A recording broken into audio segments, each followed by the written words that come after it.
Cotton candy નાના બાળકોને ખૂબ ભાવે, પણ આ કોટન કેન્ડી એ કેટલી ભયજનક છે એની જ્યારે ખબર પડે છે ત્યારે સરકારો એને લઈને ઘણી મોટી કાર્યવાહી કરતી હોય છે. તામિલનાડુ સરકારે પણ આવી જ મોટી કાર્યવાહી કરી છે. હું છું આનંદ શુક્લા, રિયલ વોઇસ ઓફ ઇન્ડિયામાં આપનું સ્વાગત છે.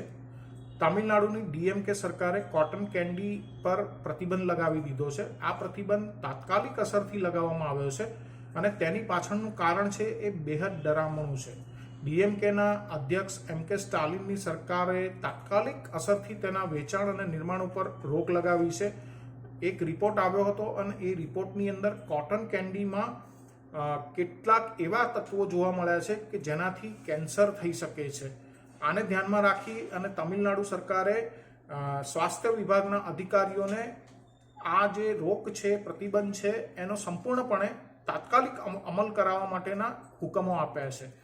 કેટલાક ટેસ્ટની અંદર એ પુષ્ટિ થઈ છે કે કોટન કેન્ડીની અંદર જે કેમિકલો છે એ કેમિકલોની અંદર જે પ્રકારના તત્વો છે એની અંદર જે કપડામાં વપરાતી ડાય છે તેનો ઉપયોગ થાય છે. આ સિવાય રોડોમાઇન બી નામના કેમિકલનો પણ ઉપયોગ થાય છે.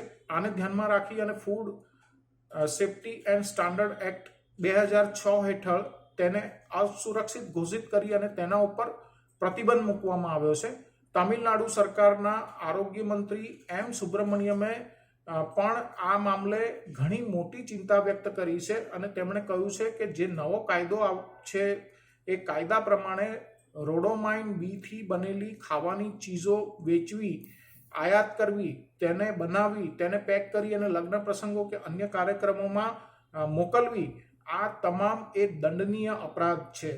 આ પહેલા આ મહિને કેન્દ્ર શાસિત પુડુચેરીની અંદર પણ કોટન કેન્ડીને પ્રતિબંધિત કરવામાં આવી હતી. કોટન કેન્ડી તો દેશના ઘણા રાજ્યોની અંદર વેચાય છે, ગુજરાતમાં પણ વેચાય છે.